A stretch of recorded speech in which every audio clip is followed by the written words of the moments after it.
What's up, people, and welcome to the book club with one mother, three sisters, and a whole lot of hot takes. This is the family plot. I'm Angel, the host and heart of the crew, joined by my baby sister, Cam. Say hey, Cam. Hey. She's our resident conspiracy theorist. We're joined by our mama, Lisa, the matriarch and occasional voice of reason. Say hey, Mom.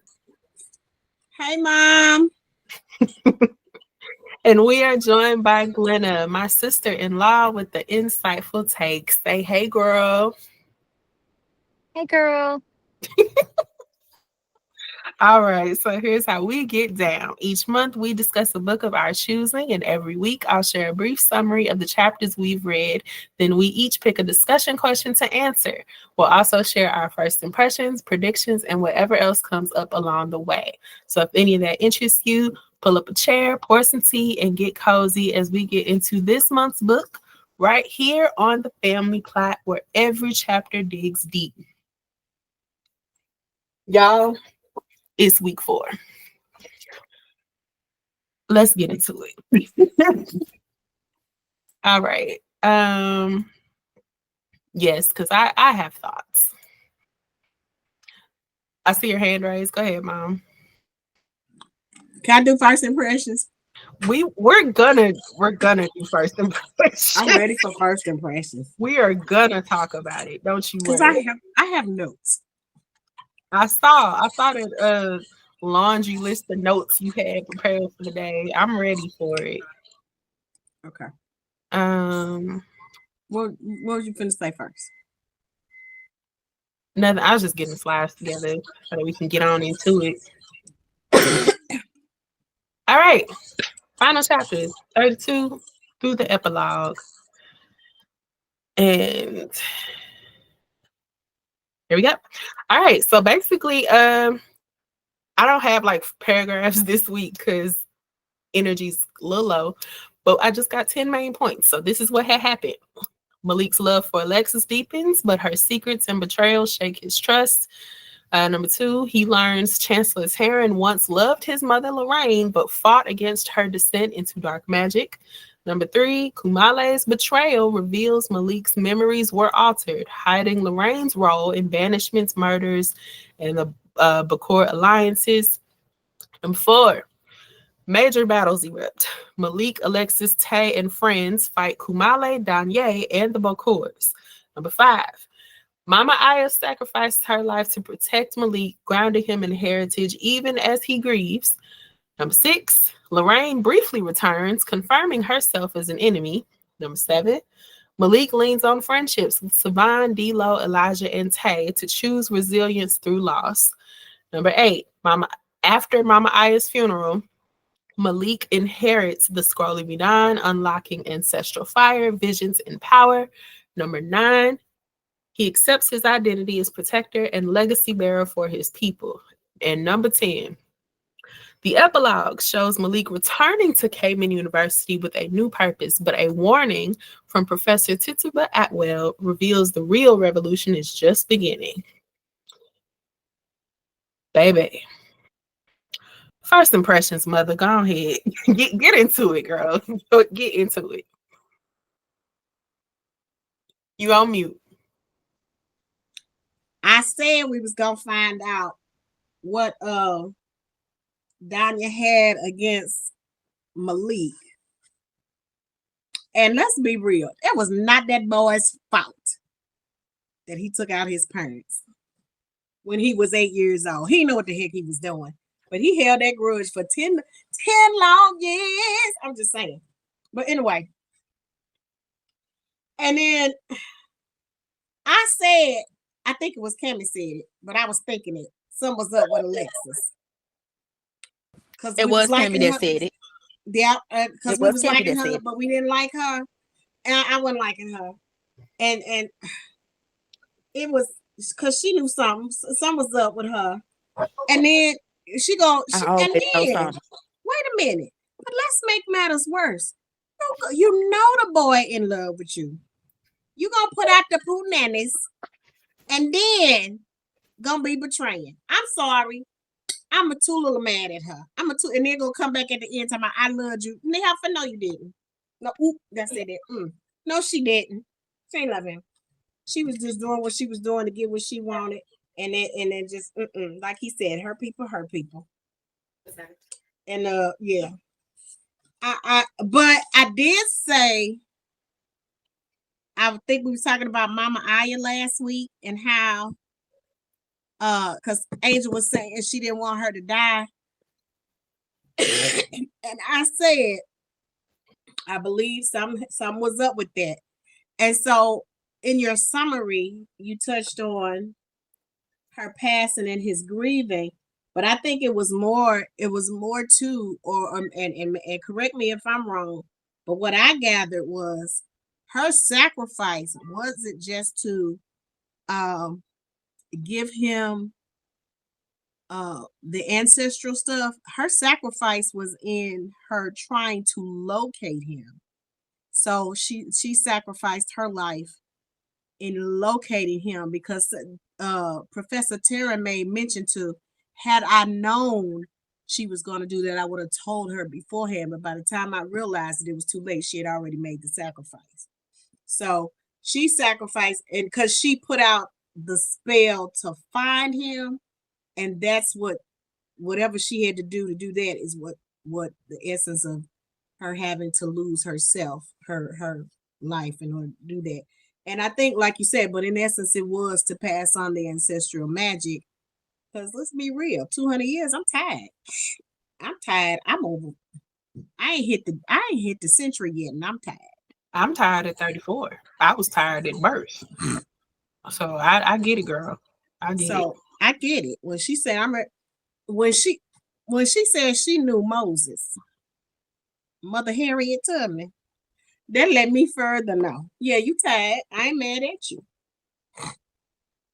So yeah, it's time to pass on this blessed magic, so I can go down and rest with my mama. But anyway, yeah. So, but in all, plot twist with the professor. Yeah, whole nother. Mad at him for that. I called it. I'm just saying. But I do like how his friends came up in the rear in their police car, and everybody jumped out and like, hi-ya! It was kicking tail. I was so into that fight scene. Woo! Gave me so much life. I'm just saying. And I know I'm dragging right now, but that gave me some life, because that lets you know ride or dies will be in your back. Be like, come on, no, you ain't finna hurt my boy, his people. We got this. I was so excited to see that, especially. Oh, but how Danielle ain't gonna stab Mama? See, it's a new place in Hades for him. It's a new place. That's all I'm gonna say. But yeah, they're my first impressions, and I'm glad to see that Malik was going back to school to further. Oh, and that Tay got a new family. Oh, bless my spirits. Bless my heart. But yeah, and with that, I'm glad to see Malik is releasing him, and understands that, when you love something, sometimes you gotta let it go. And he did that for Tay, so that Tay could have a future and a home and a family. The one thing he wanted, he was releasing for his brother. Just another show of sacrifice. And then just for him to learn more about himself. And I thought that was good. So I'm looking forward to the next book. I'm gonna say that. Even though that ain't on the list yet, I'm gonna put it on the list for the list. You gonna put the sequel on the list for the next? You better know, girl. I want to see, is the boy gonna pledge? What kind of crazy love is coming through? Because he said, "What's your favorite line, Cammy?" It's a whole lot of wizardry and niggatry in this bitch. Yep. Baby. So I can expect to see that in the next book. I'm so looking forward to that. So with that, it's already in the Audible. Check your library. See what I'm talking about? That's what I'm talking about. Thank you, Mother, for that assessment. Yes, I too enjoyed the formation of Tay's new family, especially with Mama Aya no longer being alive. It made the most sense for Bridget and Baron Samedi or Uncle Sam to take him on and raise him. I'm really excited to see what that looks like in the next book. Um, you talked about Mama Aya's sacrifice and how her choosing to look for Malik somehow is what took away her mortality. I think you're correct in that because of what Taryn said. I would like a little bit more clarity though about how that magic works, and maybe I missed it. Because he said he put a protection spell when they were casting out his mom. They put a protection spell over him so his magic couldn't be found. Mm-hmm. And it wasn't until, and I think that, and then the fact that he was scared to use it at that point too was another way that she couldn't see him. She couldn't connect with him because he wasn't using his magic. And it wasn't until he released when he went to go get Tate from, the foster home, that he released his magic. And it was at that point she could connect, and that's when she sent Baron Samedi out to go get him and bring him back. But yeah. I get that. I'm unclear on how her sensing him despite that protection spell, how that altered her mortality. Am I missing something? I think it has something to do with the fact that she had to, whether he was saying that sometimes you have to sacrifice something when you're doing certain magic. Yeah, you're right. You're right. So she had to her goal was to break the protection spell to find him. So, and she didn't know it was a protection spell on him, but she knew she couldn't see him, just like she couldn't see her daughter anymore. She couldn't sense her daughter, and she couldn't sense him. And so her goal was at that point, I need to find him. And she said, and so she was scrying, I guess is the word you would use, for him. And to do that deep type of scrying, she had to sacrifice something. That makes more sense. Thank you. Thank you for that. No okay. Cam, first impressions, please. Come on with it. Because what the fuck was that? How about that? Because I drove to work this morning, and when I tell you I sat in the parking lot and almost clocked in late listening to this because it was something. We got to the fight scene the fight scene between Malik and Danye as I was pulling into the parking lot at the job. And I said, oh, shit, I can't get out the car yet. Wait a minute, because I can't play this in the library with all the kids. And then I thought about it. I said, oh, I ain't got no class today. Hold on, let me pause this, unplug, run in the building, sign in, did my duty, and went right back to the book. Because what? Because now I need to know why. Found out why on the way home, but still. It was so much. It was so many things going on. A lot happening. Alexis is a total piece of shit. Glitter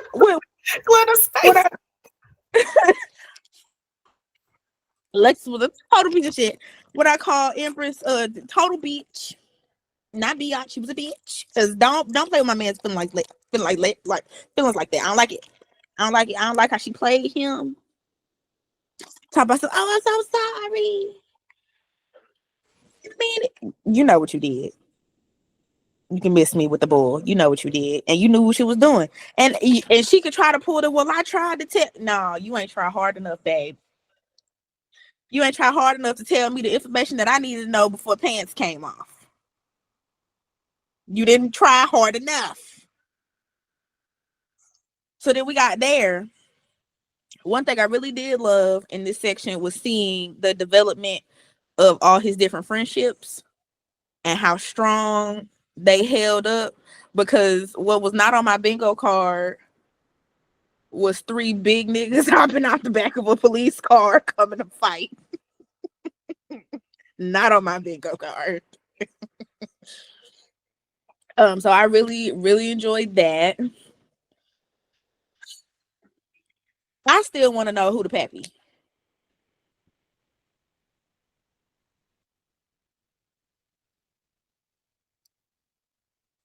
Because who is it? Because at this point, you don't have to convince me a whole lot that it's not Taryn. Because the way his mama came and was like, oh, so now you care about him? And I'm like, wait, man, what do you mean by that? And you still hit her with the Lolo? Hold on now. Hold on now. She ain't Lolo no more. I need to know who the pappy. And I need to know expeditiously because the games are gaming and I don't like it. And I said, if I get to the end of this book and I don't know who the daddy is, I'm flipping out. I might have to write a strongly worded letter because ain't no way. Ain't no way. Because she laid out some good points. You care about him now. You so-called protected him. Where was you at in the beginning? What was the beginning? The beginning. The beginning. Where was that? Ma'am? Because now I got questions. Got a lot of questions. No answers. Don't like that. I did really enjoy Mama Aya's letter to him. And I was really mad at Samity for a little minute there. Because I trusted you, big dog. And I trusted you from jump back at that gas station, flickering them lights. Why you have to do that, man, like that? But then he redeemed himself. He came in right when he needed to at the end. That was T. Very happy that Tay now has a family and Uncle Samity and Auntie Bridget. I love that. Absolutely love that. When Malik had his revelation from Mama Aya's letter, my jaw hit the floor. I said, so we just been singing the lyrics to the location of the one piece of paper everybody in the book fighting over. I called it. I don't remember my exact words last week, but I said I felt like there was something important about that song. You did. I just didn't know what. You said it. And they sang it twice. No, he sang it a lot more than that. Well, I remember hearing the song on. It was at least 5 times that I could count. But yeah. I'm saying, oh, this is a nice song. Wait a minute. But what got me was the shacks. How the shacks just light up and illuminate when you walk in. I mean, that's just ancestral magic. They was waiting on that ancestral blood. Okay. And he just walked in and everything lit up. I was like, well, oh, okay then. Yeah, that part was crazy. But then the part that pissed me off the most here at the end of this book was before we found out who the pappy was. It had to be that bitch of a mama. I mean, so I'm up in that man's office like that. Empress Bonclair couldn't have picked a worse time to enter the room, honestly. And she just died. She got horrible timing all the way around. Let's just agree on that. She can die. And for what? You didn't even want nothing. You just came in here to like, girl. Talking about some, do you want this college to survive? And he was crickets. Because do I want this to survive? It's the ultimate question. Because this then took away my wife, then took away my first love, took away my son, and then got my other maybe son standing right here that I can't tell him that he actually my son. But see, this is too many questions. I got too many questions. But all of it is stemming from this school. That's why we got to read that other book. Because, see, somebody going to get revealed in the next book. That's all I'm going to say. Look, it was great. A wonderful ending. He pissed me off a little bit because I got too many questions. But it was lovely.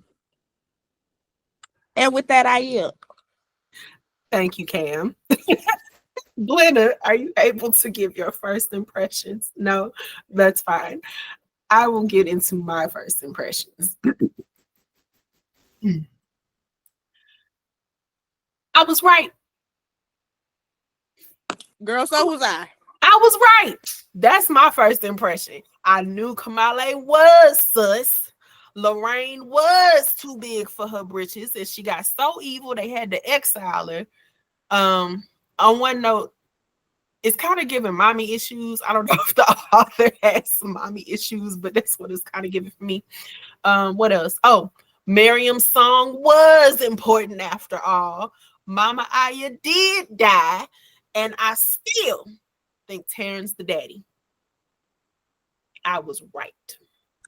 Girl, we've been saying that from jump. But then I also told you Kamala played with that boy's memory of the history lesson he told.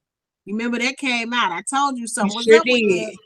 I said, because he showed them the Bakur's stuff and everybody else saw something different. He altered that. And I said, no, he played with that boy like that. Y'all ain't believe me. That's why I said, that's when he got suspect. Right there. So yes. I got some other reactions or impressions. The love-making scene between Malik and Alexis, wasn't a fan, but I was a fan of how the author described this love-making scene. In comparison to a lot of the more steamy books we have read, I really enjoyed that this was just enough for the imagination. He didn't get too raunchy with it, and it felt very authentic to how a dude would describe this type of experience.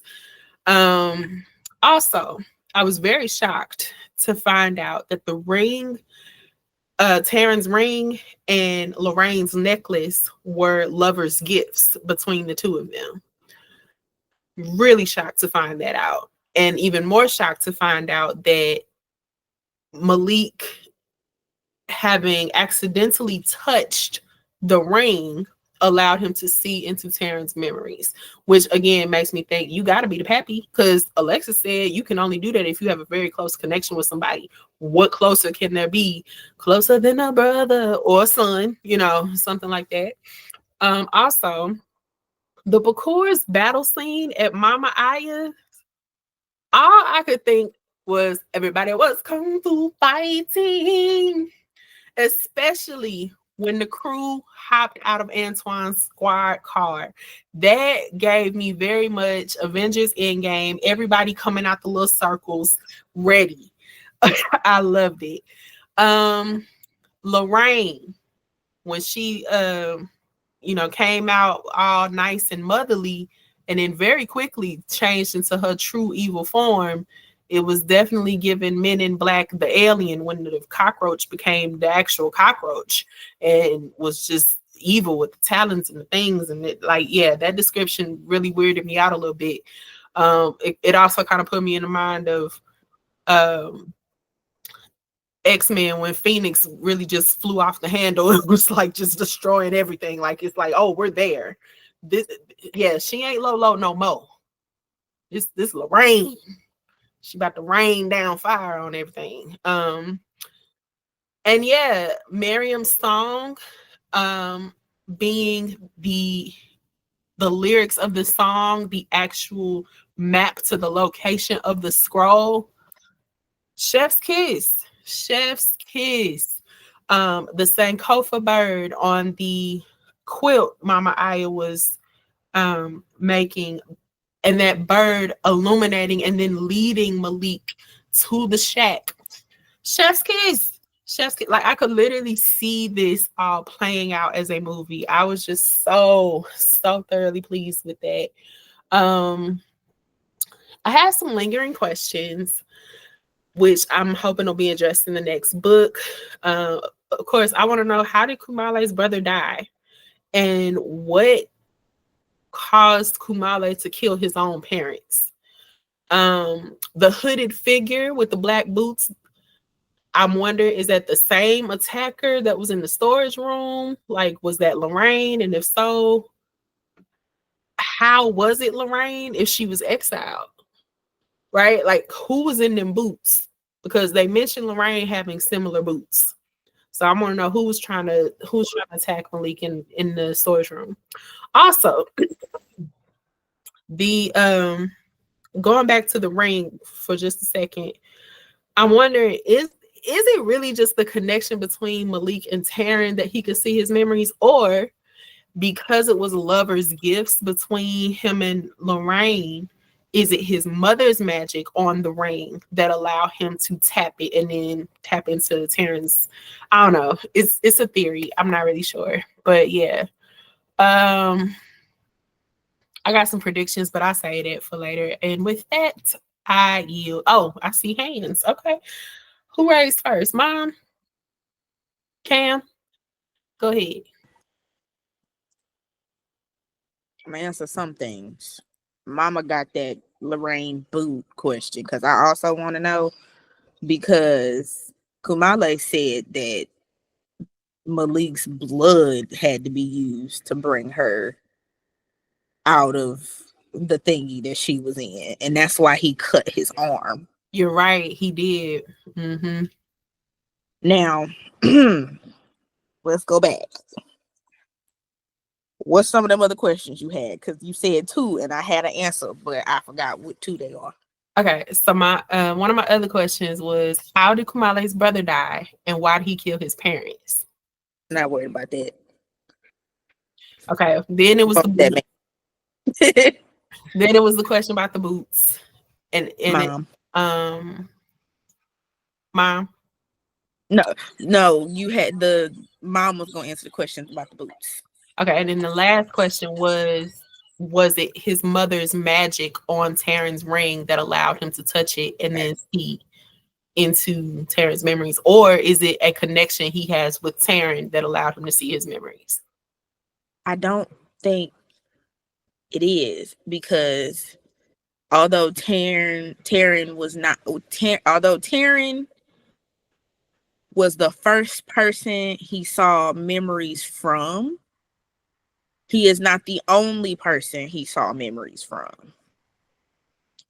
And that had nothing to do with any sort of relationship, because he saw Kumale's memories, he saw Alexis's memories, he saw things. And Alexis told him, hey, that's not normal. Only like the most powerful of the powerful can do that. And it's generally done through a conduit, but then later, like especially towards the fight scene and everything, Malik was not holding nor touching a conduit for him to see through Kumale and Alexis's memories. Very true. Okay, so the ring can't be a conduit in this instance anyway. Okay. It could have been the thing that unlocked his memory seeing ability. Okay. And even then they said you had to have like a really powerful connection to the object, which initially when we heard that, I was like, okay, so is that his dad or what we doing? Because it's literally him and the mama, and you really can't get no stronger connection than being somebody's child. So that's why I initially thought that. So it could be a combination of magic from the two of them, since they were lovers' gifts to each other. Could be infused with both of their magics, and maybe potentially the infusion of his parents' magic unlocked this new ability that he's able to harness through the ancestral magic from Mama Aya. But after him touching that ring, the other 3 or 4 times he saw memories in the books, he wasn't holding anything or touching anything related to the people he was seeing memories from. Gotcha. Okay. I didn't mention this at first, but it just popped in my head. The fact that Alexis has shown herself to be on such an unsavory end in this book. I mean, we knew Alexis and Malik were not destined to be the unit. We were not rooting for that love story. I just think it's very unfortunate that she got so caught up with Kumale and whatever deal she made with him, because I truly believe she had some infatuation feelings for Malik. I can't for sure say like if she genuinely loved Malik though, because much like Malik said towards the end, love shouldn't hurt like this. Love shouldn't feel like this betrayal. And yeah, I gotta side with Malik on that, girl. You just I feel like the love she kept saying she had for him was really just like that puppy dog infatuation, more based in the familiarity of Malik rather than actual blossomed love. Yeah. Because if you notice, like she kept saying it too. She kept saying it like right after they did the do, right as they was getting ready to do something or go somewhere. Oh, when they was in the car. And then like the come to Jesus moment right before she's like going to be stripped of her magic and leave the magical world forever. She kept saying it then. I'm just like, I think you really do think you love him, don't you? Yeah. That's cute that that's really what you think. But yeah. Okay, so they're my impressions. Mom, I see you have a hand raised. Oh, and I see Glenna got a hand raised too. Lord. All right. So you answer your question about Kumale's brother. I'm not sure what happened to him that he died, but he blamed his parents. Mm-hmm. And he said that they could have, because his parents both were magical. And he said they could have helped him. If you got your Bibles on page 359, the last paragraph where it says, why y'all doing this? I managed, and it says, because I want my brother back. And there it is. The pain and hurt that'll make you go crazy, the price you'll pay that comes with magic, I want him back. And my folks couldn't do nothing for him, saying it's the way of the ancestors. No, I don't buy that. My brothers deserve to live, and I'll sacrifice any and everything for that. So that initially is why all of that, why he connected with the Bokors. It's because he wanted his brother back, and he was then, like he said, he's gonna sacrifice anything to get it. And this was him getting, and then the vision came to life of Kumale's mother and father, where he stabbed them both and all of that. Yes, so but none of this tells us the how, and that's what I want to know. What happened with your people that your mom and daddy could have come to his aid? What aid was needed? Why did your brother need the aid in the first? Like I want to know all that. Now that part I'm not certain of, but I know that's why he killed his parent. That's why he bonded with the Bokors. Yes. The other question was, why did he feel like he needed to? I guess is a better question. Oh, but yeah, yeah. Thank you for that. So the other question was, what was the other question? The black boots. Okay, his mother, Lorraine, was mad at Taryn because Taryn told her to leave that dark magic alone, and she would not. Mama Aya told her to leave that dark magic alone, and she was like, you can't tell me what to do. So she left, and she continued to practice that black magic, that dark magic. So at that point, and in her breaking up with Taryn broke up with her by getting another woman. Remember that? And in that, so that was another level of hurt she was mad about. So he moved on, got a wife, got a kid, and to get back at him, she killed his wife and his son. It was after that, after she killed his wife and son, is that he and the divine Elam banished her. Because at that point, they knew she was working with the Bokors. Because remember, they were there, they were attacking, and she went in the house, and she was the only one. If you go back and listen, or read that scene, no other Bokor, no other cloaked image was walking. They only spoke of that one image that came in wearing boots. None of the other images, they even spoke of them having feet or walking at all. She came in. So this is where this question comes from, because a couple chapters back, after the seminar or whatever that D-Lo gave, Malik was attacked by somebody wearing boots. But Lorraine was banished by this time. So the question I have is, who else wearing boots? Where was that at? Where was I missed that one? Girl, I don't forgot which chapter, but it was like, remember D-Lo and Savon had this seminar or workshop or whatever they did, like they gave speeches about bisexuality on campus, and Malik was putting chairs away afterwards. And he was the only person in the room, and something was in the room with him and slammed him against the wall and disappeared. But it didn't say they had boots on, did it? That something had boots on. It may have been his mama.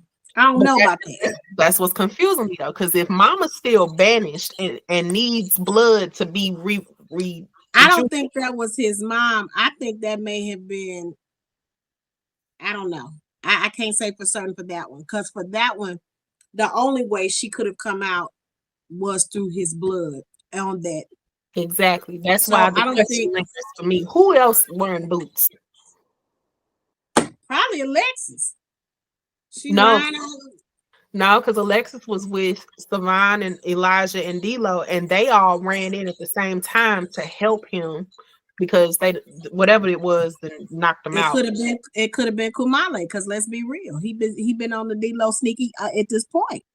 It could have been Kumale, yeah. It could have been him, but we know it wasn't his mom, because she did not emerge from her banishment until he cut him, and his blood bleed, and he bled, because that's what she needed. But yeah, so it was his, and that was the reason. So she didn't get banished until after she had killed the professors, the chancellor's wife and son. Mm-hmm. And that's when they banished her, because at that point they realized she was actually working with the Bokors at that point, and he was like, "No, she's gone too far." Yeah, and they banished her at that point. Yeah.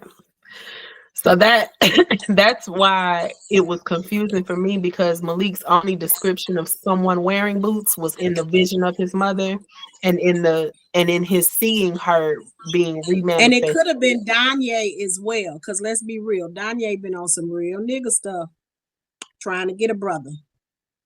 And you got Alexis who threw the picture down in the sacrificial thing on the floor to make it, come on, they playing with a brother. True indeed.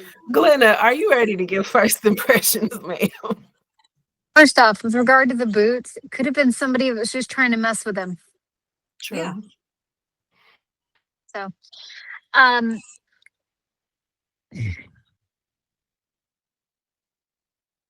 I can honestly say I didn't particularly care for Alexis from the beginning. Now I absolutely loathe her. My question is, because they never really addressed this, when she said goodbye to him and then just disappeared, did she disappear, they catch her and they wipe her memory because she got expelled? Or did she escape? Oh, that's a good question. Because they never follow up on that. They tell us, Chancellor Talon tells us she's getting expelled. She'll have her memory wiped and she's being exiled from their world. But when she says goodbye to him for the last time, she disappears, she teleports. But they don't talk about what happened. They don't confirm that she's been expelled. Man, you are so right. I hope that if she has escaped, I hope she links up with the Dayo tribe. We'll have to look. I think she's in too deep. And she can fool herself that she has feelings for him, but he was a means to an end. from the moment she saw him again and nothing more.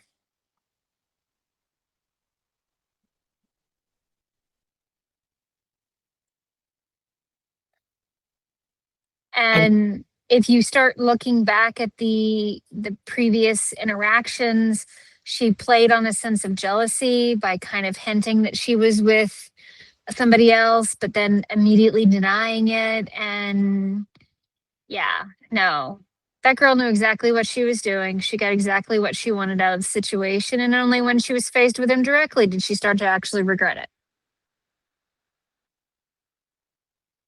While I will not disagree that they had a decent relationship as children, probably, it wasn't significant enough and long enough to warrant, at least on her end, because she went from being alone and clinging onto somebody to being in a loving and nurturing environment. He stayed in that environment, so clinging to her makes sense psychologically. Her continuing to cling to him after more than like a year, maybe two, to anything more than fond memories is unlikely. So he was a means to an end from the moment he stepped foot on campus. But I think the battle scenes were done really well.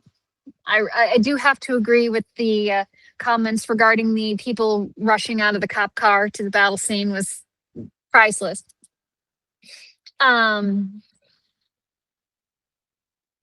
Yeah, it was.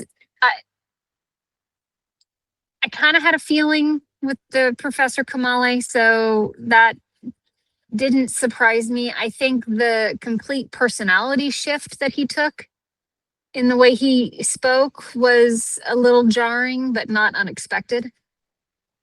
Other than that, I kind of agree with a lot of the thoughts that have been said here, and those are the things I kind of fixated on, if I'm being honest. So, and with that, I yield. Girl, yeah, I'm reading where she vanishes, and you were absolutely correct. All it says, if you have your Bibles, turn with me to page 403, children's. It only says, and just like the wind, she is gone. That's it. It don't tell us how or so. Yeah, you're right, Glenn. She might have escaped. My God, today. Yeah, Mom, I think we're definitely gonna put the sequel on the list for. We have too many unanswered questions. All right, ladies, y'all ready to get into these discussion questions? Yep. All right. Only 4 tonight. We have Taryn's entanglement. God damn, Danye. What about your friends? And will not be televised. Who would like to go first? Cam, go for it. I think you know which one I want. I have a feeling, but go ahead and tell me anyway. God damn, Danye. I knew it. How does Danye's grief reflect the theme of generational trauma, where one tragedy creates ripples of harm for years to come?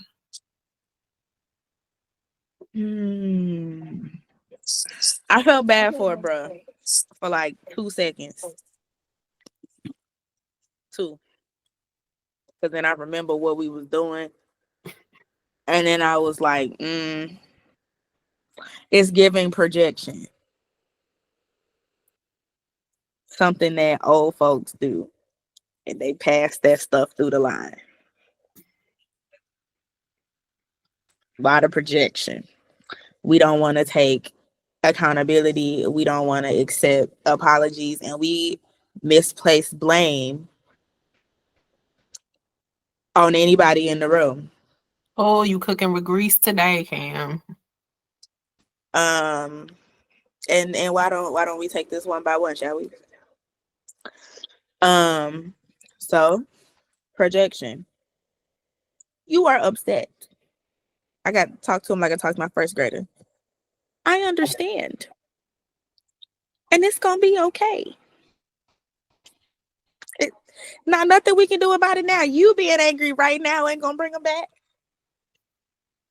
You causing all this hurt, harm, and destruction. What that's gonna do? Only person that's hurting is you. Had that conversation with the kid today. That's real talk. You doing all of this ain't gonna bring them back. You're not avenging anything. Because when you avenge something, you change the outcome. They dead. Benito. Gone. Poof. With the Lord. Like, I don't know how many other ways to say it. They not coming back. So there's the projection. I mean, and what kills me is Malik ain't even know he took your people. Like that's where I'm getting there. Okay. I'm getting there. So we misplacing blame. Malik was 7. Malik didn't know he was a magical being. And most magical beings do not sprout powers at 7. At least males do not sprout power at 7. That was said at least 3 times in this book. It was a very abnormal event for him to come into his powers at 7 years old. He had no control over that. You could place blame if he did it on purpose. You could place blame if he just, blew himself up to blow them up. Like that's not what happened. It was a total freak accident. So who you should be blaming, correct me if I'm wrong, is literally the powers that be, because he didn't ask for them powers. He was just there trying to figure out what they were doing to his mama, as most inquisitive children do. Try to figure out what's going on. Don't accept apologies. Malik apologized umpteen times. Granted, to try to save his own life, but also with the understanding that it wasn't on purpose. He didn't even know who his parents were. That says something right there. Like, bro, I don't know you from a can of paint, from a bobby pin in the aisle at the grocery store. I don't know you, big bro. So I definitely don't know your people. I didn't know the people in my house when I accidentally incinerated all of them. Keyword accidentally. And I'm literally getting my behind toe up from the flow up in the swamps of the bayou and apologizing while actively getting beat up. And stealing all of that. Guess who not coming back? Them parents. They ain't coming back. So yeah, it's something passed down for sure, but he's doing all of this for the outcome to not change. Glenna. Okay. Can I just interject? I'd love to know where his logic comes from. So his parents were part of that circle that were fighting against the Bakors. Child who is innocent is the child of somebody they're binding because they're becoming a Bakor. Child inadvertently kills parents. Parents choose the side that was opposite his parents. He wants to avenge his parents, but he chooses by becoming what they were fighting. Hello.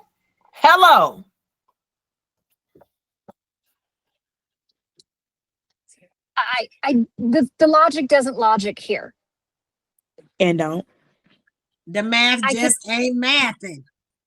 The only thing that makes sense is that they were the only people who would give him an avenue to seek revenge. And that's the only thing I can think of as to why he chose that. Yeah, but on that same tip, it still doesn't make sense. Revenging not the same thing. And I need bro to figure that out.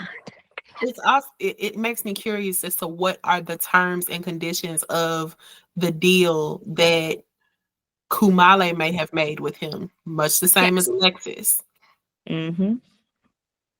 Because while that doesn't make sense to us, logically thinking people, we don't know what the terms were that made Danye say, "Oh, you know, if a word, I might have to come on over to your side then." And I really would love to know what that is, because the second Alexis said I took his deal, I was like, oh, what deal was that? And then that also made me wonder, because we only know those two, Alexis and Danye, from Cayman, and he's been killing a lot of children on behalf of Lorraine, which never thought I would say that sentence. Gross. So what I wonder is how many more Cayman University students Kumale was able to prey on and get them to join the Bakurs so that they increased in rank. Mm-hmm. Mm-hmm. Because what if it was, because we know kids were disappearing, but not all of those kids were found.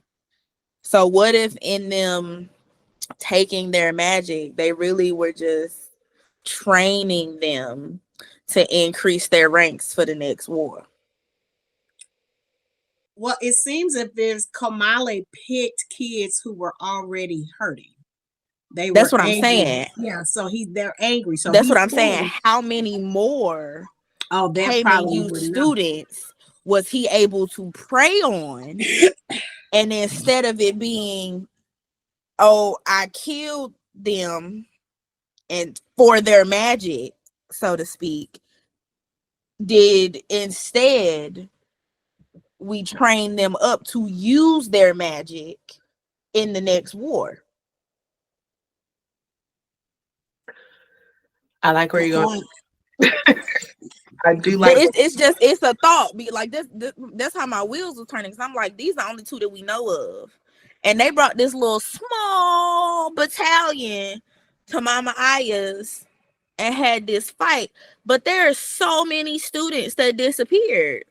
And we've only, in the course of this whole book, they only mentioned 2 bodies being found.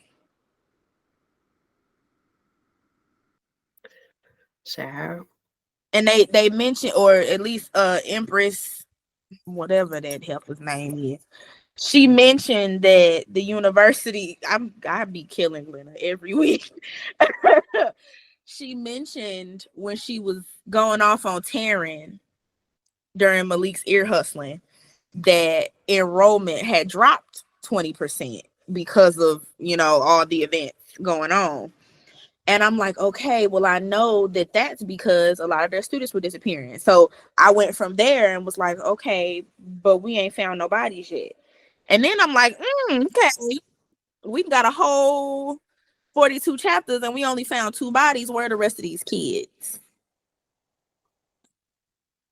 And so I wonder, because we only had this little small battalion and they're gearing up for a war, what if them using those kids' magic was actually them training them to harness said magic for the war? And they used Kumale as a catalyst for it to prey on those weak kids.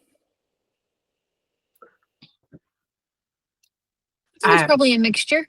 Yeah, I have no objections to any of that. Yeah. Gotta read the next book. In this so same, I yield. Okay.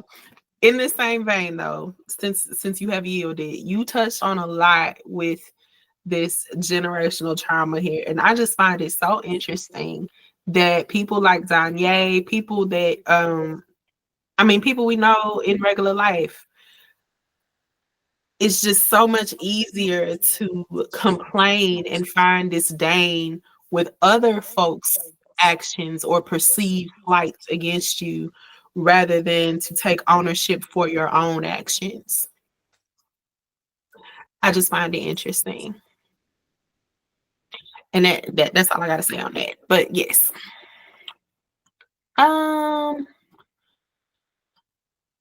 Let's see. Glenna, are you able to take a question? At the moment, I am. Go for it, ma'am.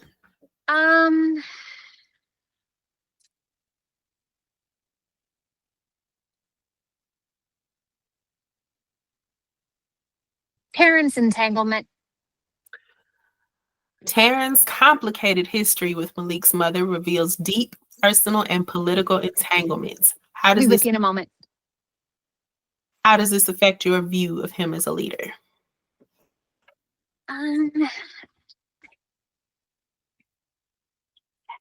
Okay. Can you grab the counter for me, pretty please? Thank you.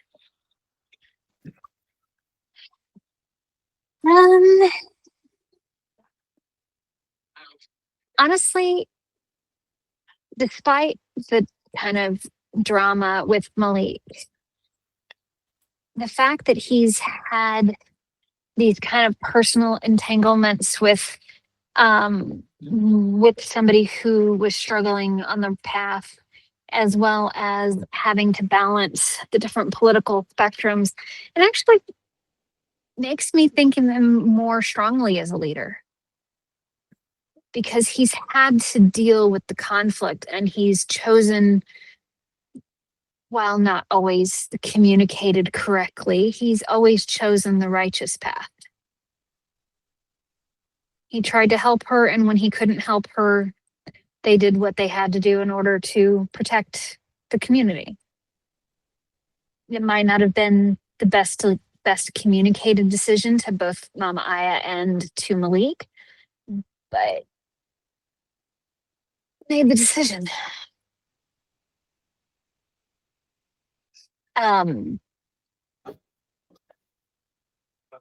So I view him as a strong leader, and as tiresome as his lack of communication skills can occasionally be, I think he has valid reasons for why he didn't explain things to Malik.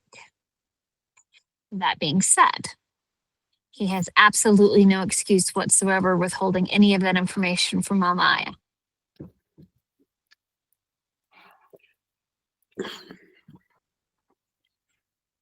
And with that, I yield. Yes. We're back to our classic trope of male characters not communicating effectively, and it really grinds my gears. But I can agree that his withholding of that information leak, I think, was warranted in some parts of the story. Now, as we started to get a little bit deeper into the weeds, I feel like you could have clarified some things a little sooner, sir. Like, immediately when Malik is accusing you of being a Bakor, that's the opportunity to tell him, actually, sir, I was part of the divine Elam that was protecting you. We don't need a whole other chapter of you accusing me before I give you that clarification. But I don't know. Maybe that's just how it was written. I just feel like, wait, hold up. What you mean? No, this is what this is. This is what happened. Da, da, da, da. Like, you could have came clean, but people would be lying to their kids. So there's that. Cam, I see you have a hand raised. I just would like to throw a bone in the bag. I truly, wholeheartedly, 1,012% believe that communication barrier has everything to do with his mother. Really? Why? I say that because the only reason I can think of him keeping something from Mama Aya is because of the respect he has for his mother. Because he's known Mama Aya since he was a child. He grew up with Lorraine and was in love with Lorraine. And I don't know if anybody remembers, but when Mama Aya was at that little meeting, the meeting of the Divine Elam, or the Kwasan tribe, and they were having that conversation when it was Mama Aya's turn to speak. That man's mama, I'm never gonna say her actual name because I can't stand her. She don't got none of my respect. That man's mama, Empress Montclair.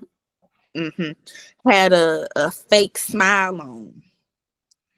And it was kind of like the conversation that they were having, it was very much giving placation. And I didn't like how she was talking to Mama Aya. And then it just got worse when Malik chimed in, big mouth self, knowing he should have stayed quiet in the corner somewhere. But it was very much given that the mama had a issue with Mama Aya, stemming from wherever it stemmed from. And I have every reason to think that that is simply because her daughter became a Bakor. And that's the very being that they were fighting against. I think that's the only reason she has a problem with Mama Aya. But I feel like once they did the exile and all of that stuff, the only reason Taryn wouldn't have said anything is because of his mother. Because he doesn't want to come under fire with his mother for having told Mama Aya any piece of information that would have led to the release of her daughter. Okay. Yeah. Because her big thing, especially around Malik, is because I don't know if you remember, but when they were in his office right before he answered whether or not he was Malik's dad, and she came in, and he was referring to Lorraine talking to Malik, and she said, well, that mother of yours.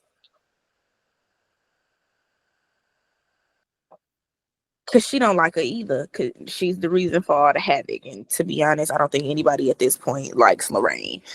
But she didn't want, because Taryn and his mama is way too close. But she clearly, as did everybody else in the Divine Elam, wanted her kept under wraps. And I think that would have been relinquished a lot sooner if Taryn released that information, because he knew that Mama Aya was looking for her. That's a really strong theory. Yeah. So I think the lack of information. I ain't got no play for Samity. I can't back that brother up. That was dirty on his part. However, I will play devil's advocate for Taryn because he's a mama's boy. Despite how bitchy his mama is, they're very close. He respects his mom to the nth degree. And the one thing that would have pissed her off more than anything was the release of Lorraine. And if Taryn gave Mama Aya that information, that would have got her one step closer to releasing Lorraine years earlier. Question. Okay. How come, and maybe Glenna, you can probably answer this since this is your question. No, this is just me having a devil's advocate statement for the reason why he didn't tell Mama Aya is that while I agree that he couldn't risk her being released, I also think that Mama Aya, her main concern was her grandson, not her daughter. She knew in some respects her daughter was already lost to her. I think she could have been reasoned with. I think if they explained what they had to do and the reasons why, and here, by the way, is your grandson to take care of, the entire situation would have been completely different, and Malik would have had an entirely different childhood. And I think that would have been the better, more responsible way to handle the situation, because Mama Aya is not an idiot. And they're making assumptions about her character that they had no reason to make. She has proved time and time again in history that she is against this group of people. And even if that comes to be her own daughter. That brings me to my question. What was the barrier for Taryn not doing exactly that? Why did we allow him to go be in the human world, in human foster care, and not protected with Mama Aya? Panic.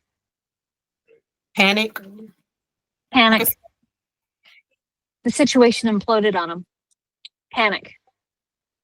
I don't think with watching two to three of your colleagues dying in front of you from the emotional explosion that it resulted in a magical fire from a child that you're thinking clearly when that's done. I think it was panic. I think too, it could have been a little bit, not just panic, but fear in that with him having that type of magic in him and him finding out what had happened to his mom and him going to live with Mama Aya and get his magic toned in, that he may have believed that Malik may have slipped into trying to find his mom by using the same type of magic she did. Because let's be real, she left her journals and stuff was in the library at the school.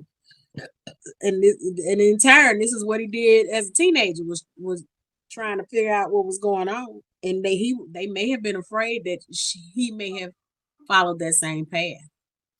Also, a very good point, Cam. What's going on? Put me in, coach. Wait, because I just had a theory. Come on. Crazy. But going back to Glenna's panic, right? Right. So what if it was panic because he knew that was his son? And because his wife and other child had already been killed, he thought he was protecting Malik by keeping him in the human world. Speak on it, girl. Speak on it. Mm. So I promise you, I believe Taryn is the pappy. I believe it. I believe Gotta it be too. the pappy. Gotta be the pappy. Because ain't nobody working overtime like Taryn Bonclair right now. I told y'all. Protect him because in one of Malik's Huh? Why are we baby sharking? Hold on.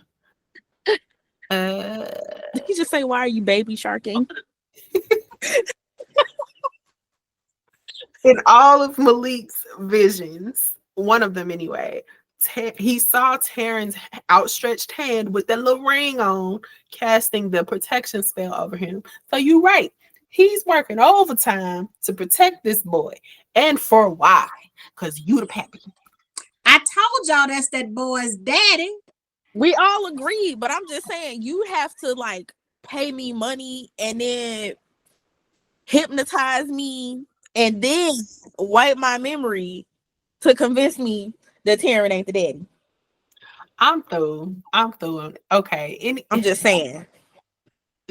We've yielded this question. Who next, Lord? Mom, did you go? Pick a question. You on mute. What about your friends? How did I know? All right. Friendship and brotherhood with D-Lo, Elijah, and Savon become Malik's anchor. How do these relationships balance the betrayals he faces elsewhere? It restores a sense of security, number one. For a child who has been insecure for the last 10 years of his life. And he's been angry and insecure. He's angry with humanity as a whole. He's insecure for not being heard. He has trust issues. All of this is coming to play as a kid who has been snatched away from everything that he understood and knew. And then to come into contact with a new world of people who by blood is supposed to be connected to you that you don't know, and then peers from the past who you've not been around, to have to wrap your mind around, I'm supposed to trust you when I don't know you, is one thing. And then to open up and say, okay, let me be vulnerable and let these people in, to have those very people be some of the people that again brought those feelings of pain and anguish and insecurity back. It was a relief to have D-Lo, Elijah, and Savon stand in the corner or stand in the gap, because he had not truly connected he had made some connections with D-Lo because that was his roommate, but and by association with Elijah and Savon, but to have them come and stand in the gap in his greatest hour of need gave him back a little bit of hope in humanity. It lets you know that all is not lost. Some people are true. You can trust. And like he said, even when they came back after Mama Aya's repass, he was like, so, y'all finna betray me like they did. I mean, what's up? Because let's just put the stuff on out here. But then I think he reflected back that y'all stepped in and had a brother's back when you really didn't have to. And that says a lot, because I think it's actions always speak louder than words, because we can say anything is what we actually do that shows who we are.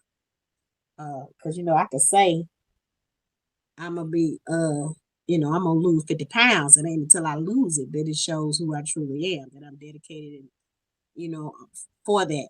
So them not saying they're having his back, but showing that we're with you, hey, and then inviting him to come back to school to say, hey, come be a part. We want you there. We need you there. It speaks volumes. And it balances out all of those things that caused him to relive the lack of trust in people that he felt with Alexis, and the betrayal he felt with Professor Kumale, with even Samity. But Samity even showed that, hey, yeah, I'm sorry, I made a mistake, and I never apologize to nobody in this world other than you and Bridget. Them the only people I apologize to, but I got your back from here on out, and I won't, So it just says it shows that, number one, we're human, we make mistakes, but there is solace in recognizing that even in the midst of betrayal, there's always another ray of light somewhere.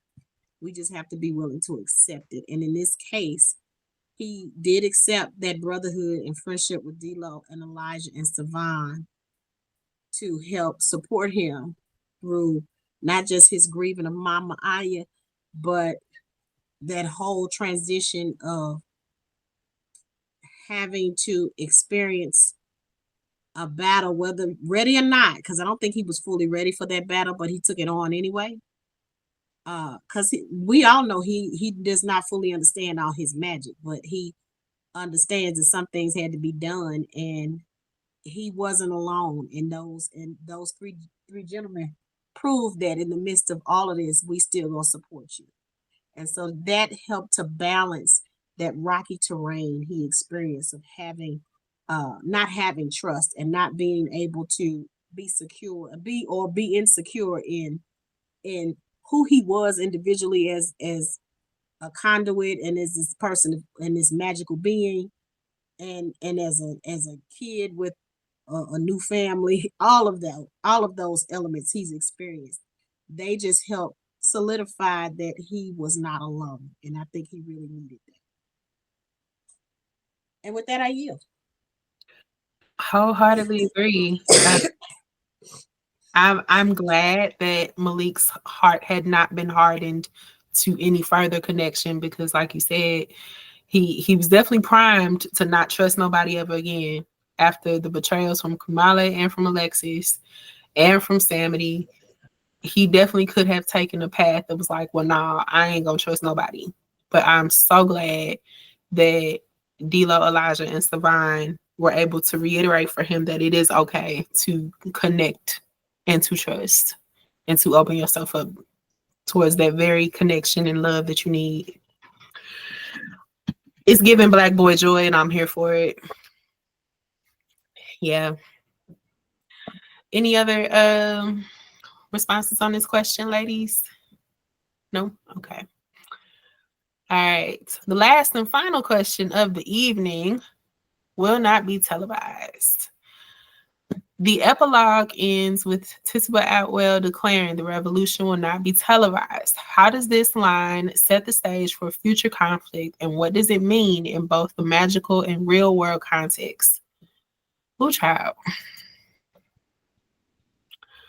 Okay, so in the magical context, I feel like her words are signaling that whatever's going to happen in this second book, whatever the coming struggle is, won't be glamorous or publicized. It's going to be fought in hidden spaces through a lot of sacrifice, similarly to what Mama Aya sacrificed. Ancestral magic and power and choices that ordinary people make. I feel like Malik and his friends won't be able to rely on authority figures or the school or systems to guide and protect them. When I hear the words "the revolution won't be televised," it immediately makes me think of grassroots, dangerous, personal battles, right? Very similar to the last two books of the Harry Potter series, the Deathly Hallows, where you got these kids literally on the run trying to fight against a system, an overall system, and they could not rely on the system they were taught to rely on at all. Like, so in the real world context, though, just kind of to answer both parts of the question, the phrase "revolution won't be televised," in my mind, it means that real change is not going to be a spectacle. It's not entertainment for other people to just watch, but it's a lived struggle on the ground. You got your boots on the ground. And a phrase like that reminds us that as oppressed communities, we got to fight for survival and justice outside the mainstream recognition, outside of being televised, outside of being social media popular. These type of battles for dignity and our freedoms are a lot of times ignored before they ever succeed. So I feel like this line from this professor really bridges the gap between fantasy and reality, telling us, the readers, that Malik's coming fight in the next book ain't just gonna be magical. It's gonna be about liberation as a whole, and how liberation and the fight for liberation is going to be messy. It's going to be costly. It's going to be lived out in the shadows before anybody in the spotlight ever sees it. So yeah, revolution ain't going to be televised. Point blank, period. And with that, I yield. Any, Cam. Thank you, Cam. Okay, ladies. So that said, we are now at a point where, we talked about this second book off and on. What are y'all's predictions? Because I got a few, but what do y'all predict will be addressed in the second book? I don't know, but I know if Ladarrion Williams don't hurry up and tell me who the daddy is, I'm gonna have a whole problem with that man. I like him right now. I predict we're going to find out, number one, who if Taron is if he is the pappy. Number two, whether or not Alexis escaped. And we also gonna find out if them students that Cam was talking about that was missing from the campus actually transversed into being Bocours, or they just still bodies out there that they found. Because now that I think about it, the one body that they talked about in detail of finding was a 16-year-old girl who wasn't even a student on that campus. Right. But I also feel like, okay, because he going for the full college experience, bruh, either gonna pledge whatever one of them sorority fraternities are. I feel like he gonna be that's gonna come into play in this next book as well, along with the epic battle And I think of course, he's gonna come up against his mother. I cannot see this there being another book and he not have a head banging moment with his mama. Unless this is the trilogy. The one thing, no, it wasn't trilogy. But the one thing that really bites my button, and it didn't really bite my button, but it got under my skin because it got up in his skin. Did y'all read? Was y'all reading and really interjecting where it was talking about that magic that was in his skin? Did you see how them things went into his skin? So this stuff is filtrated into the boy's body. You hear me? So yeah. So this and the fact that his mama got to kill people to get their power. It's in his blood. It's in his blood. It's in his veins. In his veins. In his blood. It's in his blood. He cannot lie. Right. So it's just he oozing. And so to see that type of magic come up against some borrowed magic, because his mama is gonna be on borrowed magic. She on that Bane stuff. He on the real, she on the Bane. And they got to come in, they gonna come head to head. I feel like in this battle, somebody from this first book gonna be lost. And I don't know if she coming for Taryn again. Or one of his partners, but I feel like somebody gonna be at a loss.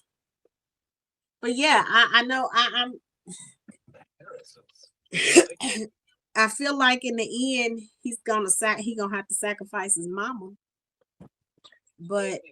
or she gonna escape and have to rebuild her world to come at him again. But I don't know. I don't know. I feel like he gonna join a frat and they gonna all frat up together and be attacking the Bokus. I just got so many things going on in my head. You think they're gonna be like in battle? Yes. That okay. You silly. Hey, can't you see? Hey, why wouldn't a frat come together and be like, oh, bro, we finna fight. We coming to the. I could see all the sororities and frats coming to the stage, but coming to the battle, because it's gonna be all stomp the yard and stomp the Bokus. It's gonna be stomp the yard, stomp the Bokus, and stomp whoever fight the powers that be. Lord. Glenna, what predictions do you have for the second book, man?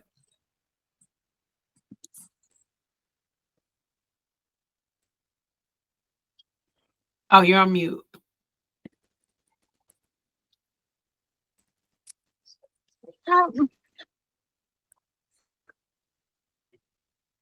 What in the? Okay. Yeah. Can you hear me? Yeah. Okay. Sorry. See you in the morning. I don't have a whole lot of predictions just because I kind of want to wait and see. I kind of had you were talking, Lisa, you were talking about how you think someone from this book is going to pass, and it's going to be an either or situation. He has to fight his mom in order to save someone else.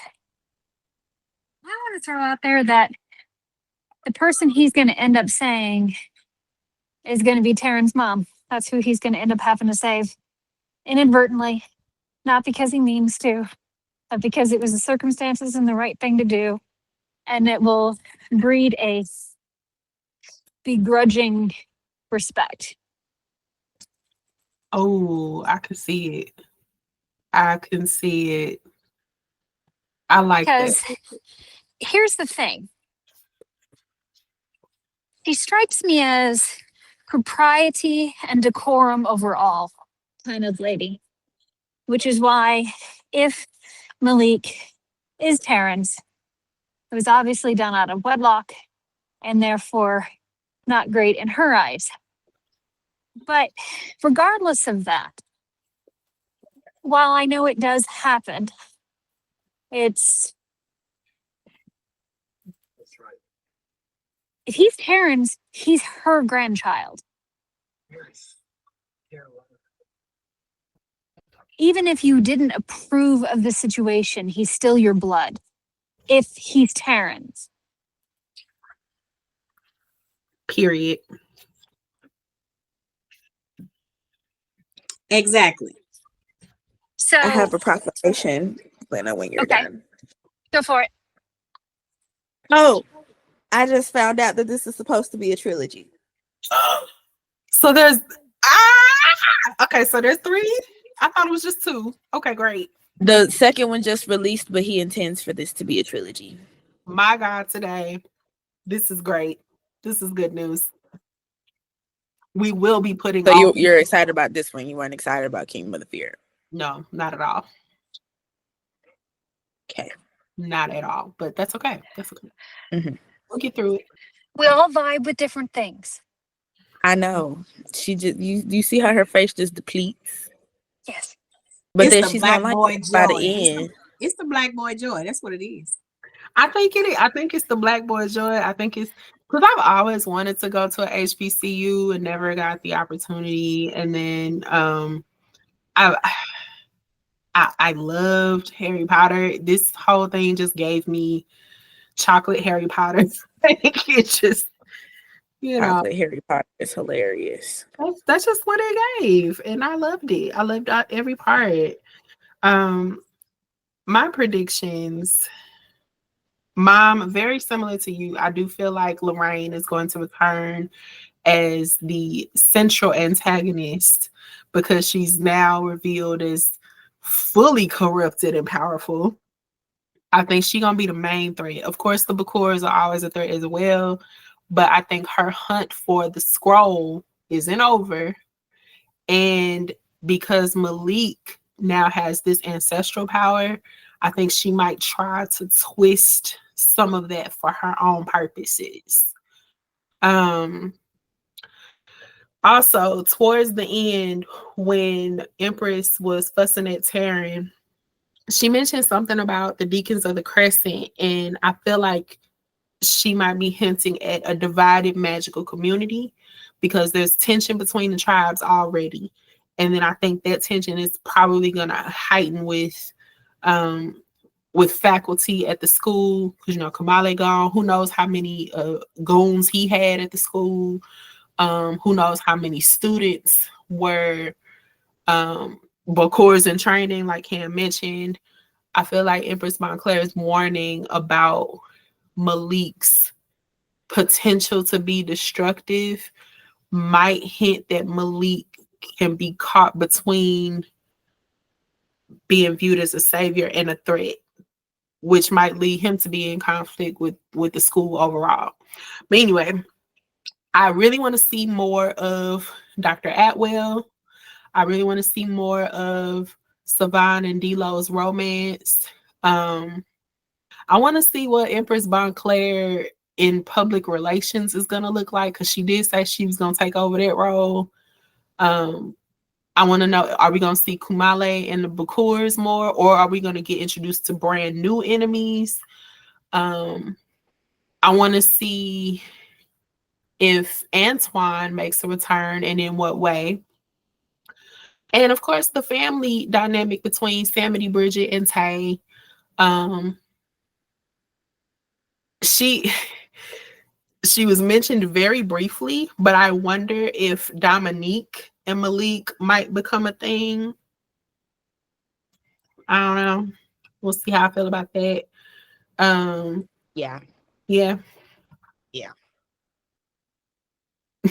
I was like, now he got a little boo thing already. It's the first day of class. I mean, because Dominique was there after the dorm wars, and she was like leaving the room like, "You did good, Malik." And then I remember. You know what I'm saying? And then she's sitting there right there next to the chair where Alexis would have been sitting, like, glad to see you back, Malik. Like, it's given very much you're clearly. Yeah.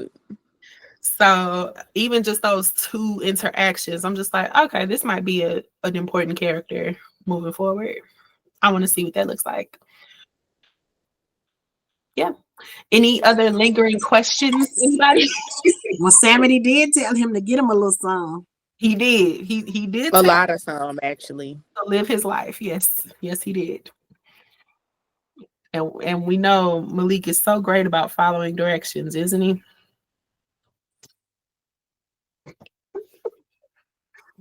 Yes, but his uncle is a bad influence in all the best sort of ways. In all the good ways. We love it.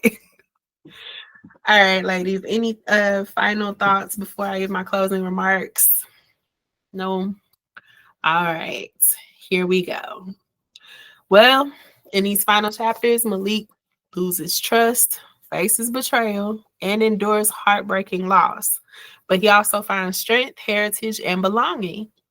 Mama Aya's sacrifice and the scroll of Adon anchor him in ancestral power, while the truth about Alexis, Kumale, and Lorraine forces him to see the cost of love and loyalty. By the end, Malik is no longer searching for who he is. He knows. And with his ancestors behind him, he's ready for the revolution that lies ahead. Ladies and gentlemen, this has been Blood at the Root by Ladarrion Williams, right here on the Family Plot, where every chapter digs deep. All right, kids. See y'all next week. Bye. It's the Family Plot. Come and see what we got. If you love mystery and fantasy, then this is the spot. It's the Family Plot. Come and see what we got. Follow on Instagram and YouTube and even TikTok. And